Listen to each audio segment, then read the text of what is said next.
Hello दोस्तों, स्वागत है आपका हमारे चैनल पर जिसका नाम है A to Z स्टोरीज़। यदि आप हमारे साथ जुड़े रहना चाहते हैं तो हमें सब्सक्राइब कीजिए। आज हम बात करने जा रहे हैं संत में अष्टावक्र। अष्टावक्र, इनका नाम इसलिए अष्टावक्र पड़ा क्योंकि ये 8 जगह से टेढ़े थे। जनक ने एक धर्म सभा बुलाई थी। उसमें बड़े बड़े पंडित आए। उसमें अष्टावक्र के पिता भी गए। अष्टावक्र 8 जगह से टेढ़ा थे, इसलिए तो नाम पड़ा अष्टावक्र। दोपहर हो गई। अष्टावक्र की माँ ने कहा कि तेरे पिता लौटे नहीं, भूख लगती होगी, तू जाकर उनको बुला ला। अष्टावक्र गया। धर्म सभा चल रही थी, विवाद चल रहा था। अष्टावक्र अंदर गया। उसको 8 जगह से टेढ़ा देखकर सारे पंडित जन हंसने लगे। वे तो कार्टून मालूम हो रहे थे। इतनी जगह से तिरछा आदमी देखा नहीं था। एक टांग इधर जा रही है, दूसरी टांग उधर जा रही है। एक हाथ इधर जा रहा है, दूसरा हाथ उधर जा रहा है। एक आंख इधर देख रही है, दूसरी आंख उधर देख रही है। उसको जिसने देखा वही हंसने लगा कि ये तो एक चमत्कार है।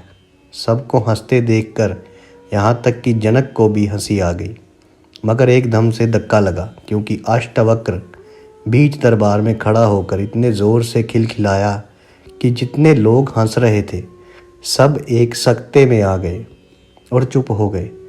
जनक ने पूछा कि मेरे भाई और सब क्यों हंस रहे थे? वे तो मुझे मालूम है क्योंकि मैं खुद भी हंस रहा था, मगर तुम क्यों हंसे? उसने कहा, मैं इसलिए हंसा कि ये चमार बैठकर यहाँ क्या कर रहे हैं।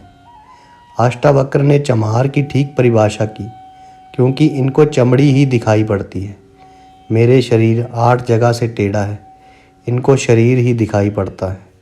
ये सब चमार इकट्ठे कर लिए हैं और इनसे धर्म सभा हो रही है और ब्रह्म ज्ञान की चर्चा हो रही है। इनको अभी आत्मा दिखाई नहीं पड़ती। कोई यहाँ जिसको मेरी आत्मा दिखाई पड़ती हो, क्योंकि आत्मा तो एक भी जगह से टेढ़ी नहीं है। वहाँ एक भी नहीं था। कहते हैं जनक ने उठकर अष्टावक्र के पैर छुए और कहा कि आप मुझे उपदेश दें। इस तरह अष्टावक्र गीता का जन्म हुआ और अष्टावक्र गीता भारत के ग्रंथों में अद्वितीय हुए। श्रीमद् भगवत गीता से भी एक दर्जा ऊपर, इसलिए श्रीमद् भगवत गीता को मैंने गीता कहा है और अष्टावक्र गीता को महागीता कहा है। उसका एक एक वचन हीरों से भी तोला जाए, हजारों हीरों से भी तोला जाए, तो भी पलड़ा उस वचन का ही भारी रहेगा। हीरों का भारी नहीं हो सकता। सारे सूत्र ध्यान के हैं और समाधि के हैं।